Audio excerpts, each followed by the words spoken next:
far beyond the rugged coastline of Vancouver Island, where the Pacific Ocean conceals one of the most powerful tectonic boundaries on Earth.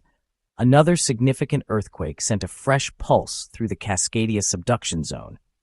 Although few people living along the coasts of British Columbia, Washington, Oregon, and Northern California felt the distant shaking, seismologists immediately recognized that the event deserved careful attention. Offshore earthquakes occurring within this region are never viewed in isolation. Each one becomes another clue in an immense geological puzzle that scientists have spent decades trying to understand. Only days earlier, a stronger earthquake had already disturbed the same offshore region.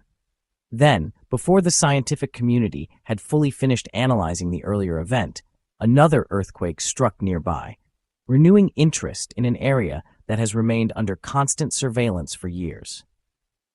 Together, the two earthquakes occurred in nearly the same portion of the northeastern Pacific, southwest of Port McNeill, Canada, along the active tectonic margin where the Juan de Fuca plate continues its relentless journey beneath the North American plate.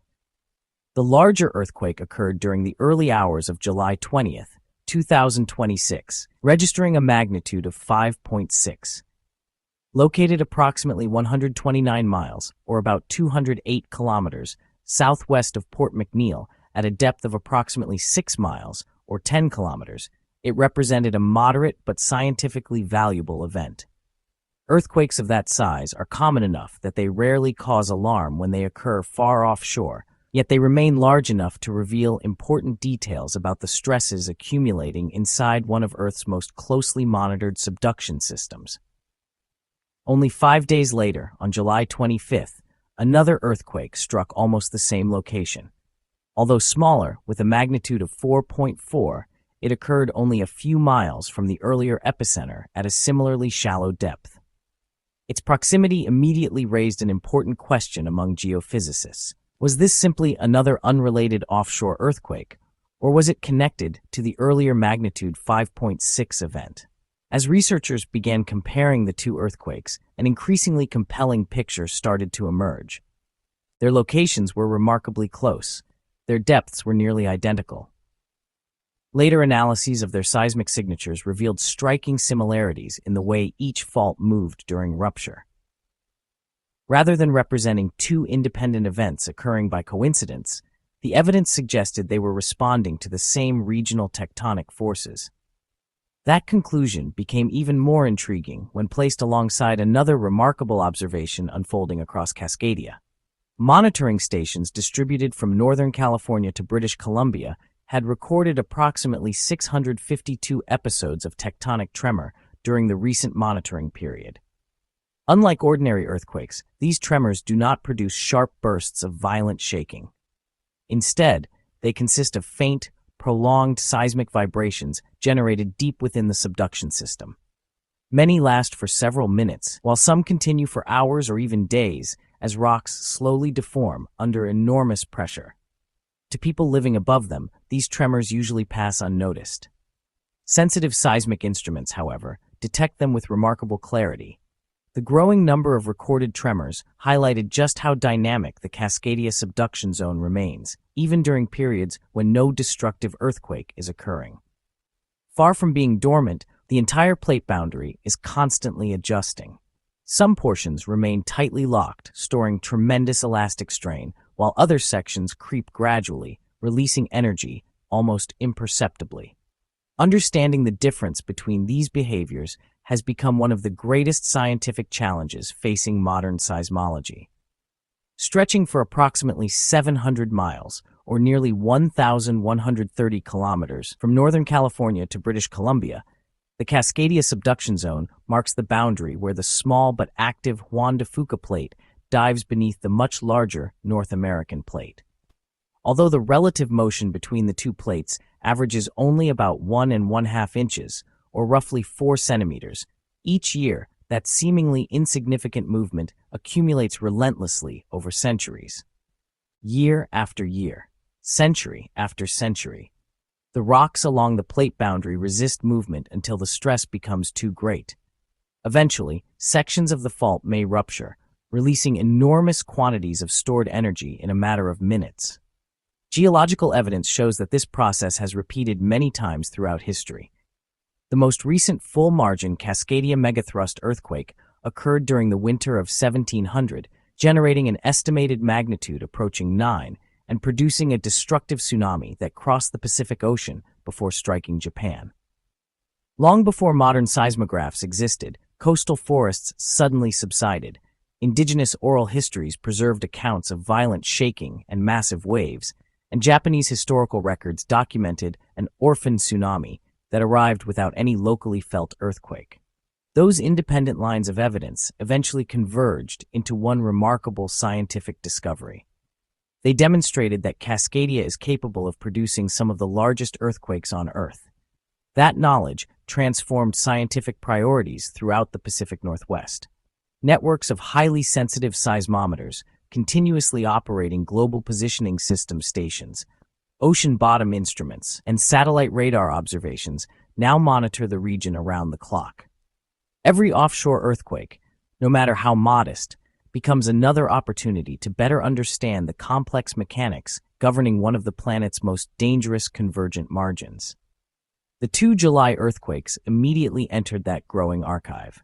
At first glance, their shallow depths seemed consistent with several possible sources. Offshore Cascadia contains an intricate web of geological structures rather than a single fault. The enormous plate interface itself lies beneath layers of sediment and fractured crust. Above it sits a broad region known as the forearc, while closer to the trench lies the accretionary wedge, sometimes called the accretionary prism.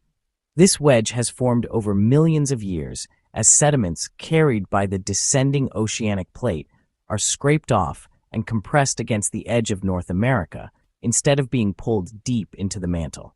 Imagine a bulldozer pushing loose soil across a construction site. The growing pile of sediment becomes increasingly folded, fractured, and unstable as more material is forced into it. A similar process occurs beneath the Pacific Ocean, except instead of loose dirt, entire sequences of marine sediments are squeezed, faulted, uplifted, and deformed under immense tectonic pressure. The result is one of the most structurally complicated regions found anywhere along Earth's convergent plate boundaries. Rather than containing only one major fault, the offshore forearc includes countless thrust faults, reverse faults, splay faults, and strike-slip faults, each responding differently to the enormous forces generated by plate convergence. Determining exactly which structure produced an earthquake is rarely straightforward. Seismologists combine information from earthquake locations, aftershock patterns, waveforms, geological mapping, and mathematical models describing fault motion. Even with modern technology, identifying the precise fault responsible for an individual offshore earthquake often remains challenging. That uncertainty makes every new dataset valuable. Soon after the magnitude 5.6 earthquake occurred, researchers calculated its moment tensor solution, one of the most informative tools available for understanding fault movement. Rather than simply estimating the earthquake's size and location, the analysis reconstructed the orientation and style of slip that occurred during rupture. The results immediately narrowed the list of possibilities. Instead of indicating movement along the gently dipping Cascadia megathrust itself, the earthquake displayed characteristics more consistent with motion on a steeply inclined fault inside the offshore forearc. When the smaller magnitude 4.4 earthquake was analyzed several days later, the similarities became even more striking. Despite its lower magnitude, it exhibited nearly the same stress orientation and comparable style of fault motion. Independent earthquakes can certainly occur within the same region, but finding two closely spaced earthquakes with such similar characteristics strongly suggested they were responding to the same tectonic stress field. That observation significantly strengthened the interpretation that the second earthquake represented an aftershock of the earlier magnitude 5.6 event, rather than an unrelated earthquake occurring by chance. The emerging evidence pointed toward a fascinating conclusion. Both earthquakes appeared to have originated not from the main locked plate boundary itself, but within the compressed rocks lying above it. In other words, they reflected deformation inside the offshore Cascadia forearc and accretionary wedge, regions that continuously absorb and redistribute the immense forces generated by the ongoing convergence between the Juan de Fuca and North American plates. The detailed seismic analyses soon revealed why these earthquakes attracted more scientific attention than their magnitudes alone might suggest. Modern seismology does far more than determine where an earthquake occurred or estimate its strength. Every significant event allows researchers to reconstruct the orientation of the fault, the direction of movement, and the stress field acting on the surrounding crust. These measurements, known as moment tensor solutions, provide one of the clearest windows into the hidden mechanics of an earthquake. For the magnitude 5.6 earthquake that struck on July 20th, the preferred solution placed the rupture at a depth of approximately 7 miles, or about 11.5 kilometers. Even more revealing was its exceptionally strong double couple component of approximately 97%, indicating a well-defined tectonic rupture rather than a complex collapse or volcanic process. The calculated fault planes were both steeply inclined, while the rake values pointed toward predominantly strike-slip motion combined with a significant reverse or compressional component. 5 days later, the magnitude 4.4 earthquake displayed remarkably similar characteristics. Its preferred depth was approximately 4 miles, or about 7 kilometers, and its double couple component remained equally high at approximately 93%. Once again, the calculated fault planes were steeply dipping, and the fault motion was dominated by oblique strike-slip movement with evidence of compression. To geophysicists, those similarities carried enormous weight. Although an earthquake's focal mechanism cannot uniquely identify the exact fault plane that ruptured, it dramatically narrows the possibilities. In this case, both earthquakes shared nearly identical stress orientations despite their difference in magnitude. Their compressional axes were almost horizontal, while the tensional axes remained relatively shallow, matching the regional stress expected as the Juan de Fuca plate continues pushing relentlessly beneath North America. That consistency strongly supports the interpretation that both earthquakes occurred within the same tectonic environment.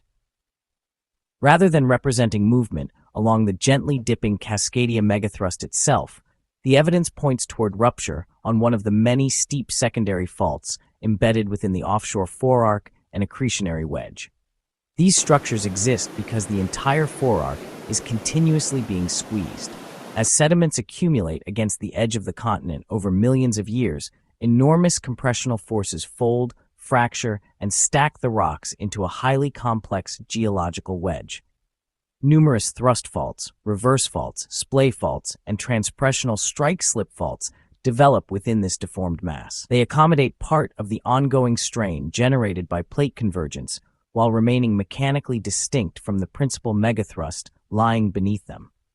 That distinction is extremely important. Had the focal mechanisms displayed the classic low-angle reverse faulting expected from rupture along the main Cascadia plate interface, scientists would have been evaluating a very different situation. Instead, the steep fault geometry, combined with the oblique strike-slip motion, indicates deformation within the upper portion of the offshore subduction system, rather than failure of the locked megathrust itself. Even so, these earthquakes remain an integral part of Cascadia's tectonic behavior. The secondary faults that produce the earthquakes exist only because the larger plate boundary continues to converge. Every mile of oceanic crust carried toward North America contributes to the slow compression of the forearc, gradually reshaping the offshore landscape while transferring stress throughout the crust. In that sense, earthquakes like these are not isolated phenomena, but visible expressions of the enormous forces operating across the entire subduction zone. Their timing also coincides with another notable observation. Monitoring networks recorded approximately 652 tectonic tremors along Cascadia during the same period. Unlike ordinary earthquakes, tectonic tremors consist of prolonged, low-frequency seismic vibrations associated with slow deformation deep within the plate boundary.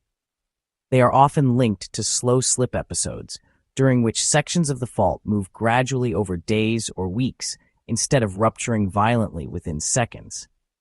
Scientists have spent decades studying the relationship between slow slip, tectonic tremor, and conventional earthquakes.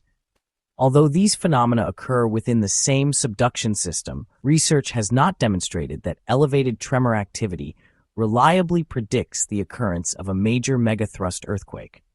Tremor episodes have repeated many times over the past several decades without culminating in a catastrophic rupture. Instead, they provide valuable insight into how different portions of the plate boundary accommodate stress in different ways. That is why researchers carefully avoid jumping to dramatic conclusions whenever tremor counts increase or offshore earthquakes occur in clusters. Every new earthquake expands the scientific record, improving computer models that describe how stress is distributed throughout Cascadia. Each focal mechanism refines the understanding of regional fault geometry. Every tremor sequence helps scientists map the portions of the plate boundary that are creeping instead of remaining locked. Together, these observations steadily improve hazard assessments, even when they do not indicate that a major earthquake is imminent. For residents of the Pacific Northwest, the July earthquake sequence serves as another reminder that the Cascadia Subduction Zone is never truly quiet. The absence of destructive earthquakes does not mean the region is inactive. Far below the Pacific Ocean, the Juan de Fuca plate continues advancing at roughly 1½ inches, or about 4 centimeters, each year, maintaining constant pressure against the North American plate.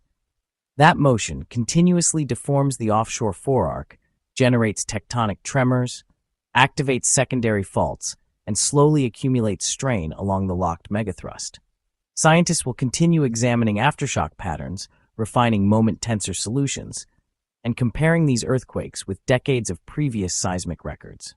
Future offshore earthquakes may reveal additional details about the complex architecture of the accretionary wedge, while advances in ocean-bottom seismometers, satellite geodesy, and high-resolution imaging continue expanding humanity's ability to observe processes once hidden beneath miles of ocean water and layers of sediment.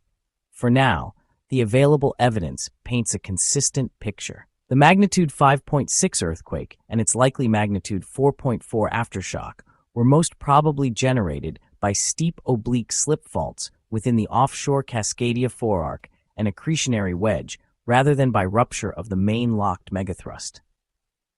They illustrate an active convergent margin continuously adjusting under immense horizontal compression, while the hundreds of recorded tremors reinforce that Cascadia remains one of the most closely monitored and scientifically important subduction zones on Earth. Every earthquake, every tremor, and every new dataset brings researchers one step closer to understanding the immense geological engine operating silently beneath the northeastern Pacific.